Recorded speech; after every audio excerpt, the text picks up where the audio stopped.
Allons-y maintenant avec notre chapitre 3. On a déjà vu comment on pouvait introduire la notion de limite, on a vu comment l'évaluer, comment l'estimer. Maintenant, on va voir qu'est-ce qu'on peut faire avec cette limite-là. En fait, dans cette section-ci, on a pour but d'introduire ce qu'on appelle la dérivée, qui est une des méthodes mathématiques les plus utilisées. Là. Ça nous permet notamment d'aller faire de l'optimisation, ça nous permet d'aller faire de l'analyse d'une fonction.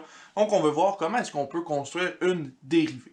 Pour faire ça, on passe par un rappel, on passe par une définition, puis ensuite de ça, on ira voir qu'est-ce que ça nous donne. Donc, on y va avec, premièrement, le rappel de la pente d'une droite. Donc, vous savez comment travailler avec les droites. On a vu on s'est rappelé des fonctions affines dans notre chapitre 1. Maintenant, on va se rappeler comment est-ce qu'on allait chercher la pente de nos droites lorsqu'on travaillait avec ces droites-là. Bien, déjà, dans une droite, il faut qu'on ait cherché deux points. Les points x1 et y1 et x2 et y2. Ces deux points-là doivent faire partie de la droite y qui est égale à ax plus b.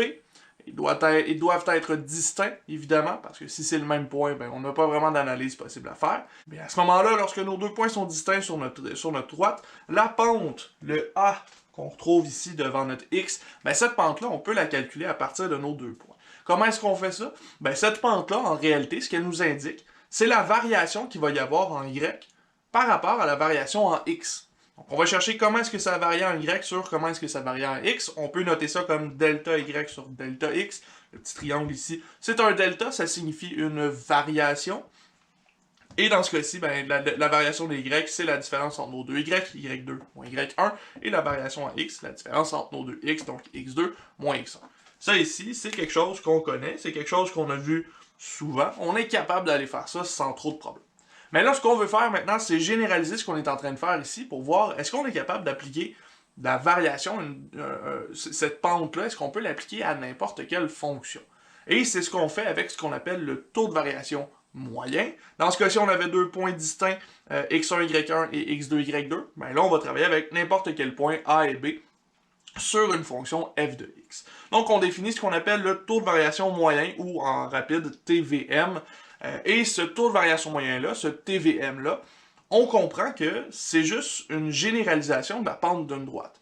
Donc là, dans ce cas-ci, la pente d'une droite, lorsqu'on travaille avec la droite, ben, la formule résultante qu'on a ici, c'est la même chose que le taux de variation moyen, mais en assumant que notre fonction, ce serait plutôt la droite y égale à x plus b. Donc on va regarder ensemble qu'est-ce que ça donne le taux de variation moyen, puis on verra quelques exercices par la suite. Donc ici, on se dit que le taux de variation moyen d'une fonction f de x sur un intervalle de a à b va être donné par la fonction suivante. La variation de f sur la variation de x. Donc on va voir combien est-ce que vaut notre fonction lorsqu'on arrive à b, moins ce que valait la fonction lorsqu'on était à a, divisé par b moins a. Donc on va calculer la différence entre notre fonction au point B et au point A, divisé par la différence de notre intervalle b moins a, justement. Ce taux de variation moyen-là, ben, il va nous donner une situation assez intéressante. Comme on le calcule de la même façon qu'une pente, ben, ce sera aussi une pente, mais ce sera la pente de quoi? Ce sera la pente de la droite sécante, donc une droite qui va couper la fonction f de x à deux endroits au moins. Ces deux endroits-là sont les points A et f de A, et B, f de B. Donc ce sont les deux points où notre droite va couper la fonction f de x. On va faire quelques exercices pour essayer de bien saisir qu'est-ce que c'est le taux de variation moyen. Mais vous allez voir que c'est pas mal semblable à la pente d'une droite, c'est assez simple à faire comme calcul. Premier exercice qu'on regarde, exercice 3.1, vous avez ça dans vos notes. Pas très compliqué ici, là, on a la fonction f de x qui est une fonction quadratique. On a x carré plus 2x moins 1 et on travaille sur l'intervalle 1, 3. Donc notre but ici, c'est d'aller chercher le taux de variation moyen. Donc on va aller chercher le TVM sur l'intervalle 1, 3, qu'on peut noter tout simplement delta f sur delta x dans ce cas-ci. Donc on va aller chercher qu'est-ce que ça vaut, f de b qui est 3, moins f de a qui est 1. On va chercher les deux extrémités de notre intervalle, et on divise par b moins a, donc 3 moins 1 dans ce cas-ci. Donc il va falloir aller calculer f de 3, il va falloir aller calculer f de 1, et on va faire 3 moins 1 pour faire notre division dans ce cas-ci. Donc on va chercher f de 3. F de 3, ben c'est facile, on remplace dans notre fonction. On va avoir 3 au carré plus 2 fois 3 moins 1. 3 au carré, c'est 9. 2 fois 3, c'est 6. Et on soustrait 1 par la suite. Donc ici, ça nous donne 14. F de 1 maintenant, ben c'est 1 au carré plus 2 fois 1 moins 1. Donc ici, 1 au carré, c'est 1. 2 fois 1, c'est 2. Et on soustrait 1 à la fin. Donc ça nous donne 2. Il ne reste plus qu'à aller calculer notre TVM. Donc delta F sur delta X, ce sera égal à quoi ici? Ben, ce sera égal à 14 moins 2 sur 3 moins 1. 14 moins 2, c'est 12. 3 moins 1, c'est 2. Donc notre TVM, ici, notre taux de variation moyen, est de 6.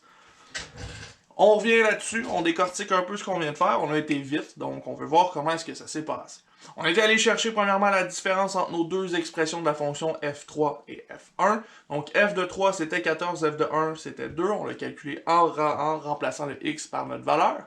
Et là on se rend compte qu'au départ, lorsque x valait 1, ben, notre fonction était à 2. Par contre, lorsque x valait 3, notre fonction avait grimpé jusqu'à 14. Donc on voit qu'il y a eu une augmentation de 12. 14 moins 2, donc une augmentation de 12 en f. Alors qu'en x, on avait progressé de 1 vers 3, donc une augmentation ici qu'on a trouvée dans de 2. Donc lorsque x progresse de 2, notre fonction, elle, progresse de 14, de 12 points plutôt. Donc à ce moment-là, on peut dire que pour chacun des deux unités sur lesquelles notre fonction s'est déplacée, ben, elle a augmenté de 6 en moyenne. Donc en moyenne, on a augmenté de 6 par unité de x dans ce cas-ci. Dans ce cas-ci, avec ça, là, si on remplace un peu notre fonction f de x par une fonction particulière, notamment une fonction qui calcule une position par rapport au temps, on va se rendre compte qu'on va trouver une distance qu'on parcourt par rapport à un certain temps. Et là, ça, une distance par rapport au temps, on sait ce que c'est. On connaît ça, on appelle ça une vitesse. Une distance par rapport au temps, c'est une vitesse. Mais là, comme on a un taux de variation qui est moyen, on a donc une moyenne de distance par rapport au temps, on va appeler ça une vitesse moyenne lorsque le TVM est appliqué sur une fonction qui traite la position par rapport au temps.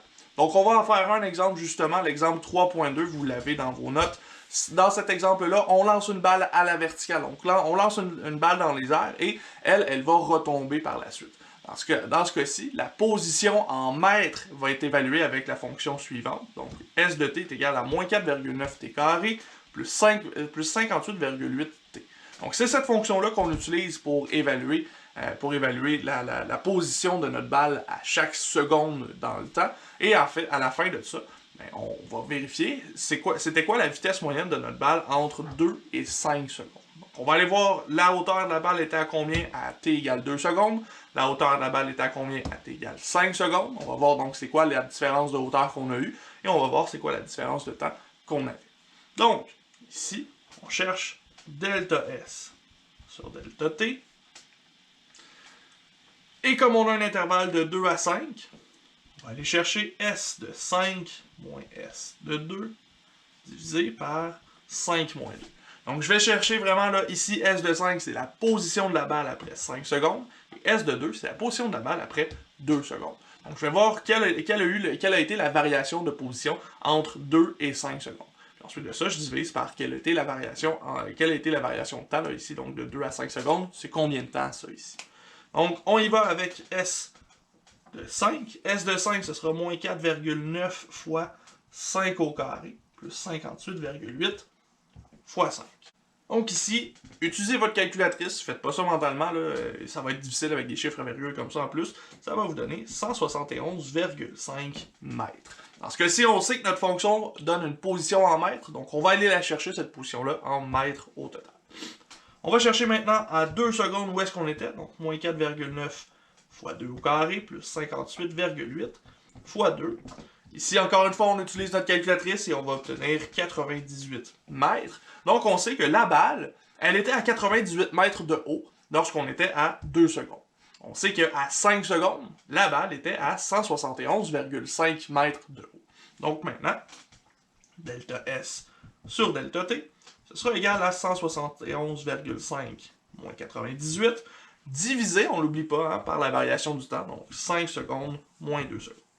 Ici, on fait la différence. Bon, ici, on peut le faire mentalement, 171,5 moins 100, ce serait 71,5, mais on a 2 ici de différence, donc ce serait plutôt 73,5. Faites-le avec votre calculatrice si ça ne fonctionne pas, c'est pas plus grave que ça. Ensuite, 5 moins 2, c'est 3. Donc 73,5 divisé par 3, on devrait obtenir ici 24,5. Et 24,5, ce sont quoi ici? Ce sont des mètres par seconde. Pourquoi? Parce qu'au numérateur, on a des mètres. Ici, 73,5, c'est une différence de mètres. Et au dénominateur, le 3 ici, c'est une différence de secondes. Donc, on a des mètres par seconde. Et ça tombe bien parce qu'on est en train de dire qu'on allait chercher une vitesse moyenne. Donc, il fallait que ce soit des mètres par seconde pour être une vitesse. C'est ce qu'on obtient ici.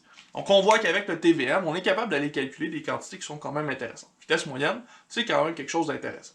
On va revenir de toute façon sur cette vitesse moyenne-là éventuellement lorsqu'on va bien définir la dérivée. On va voir que la vitesse, en réalité, c'est une dérivée qui est très facile à obtenir.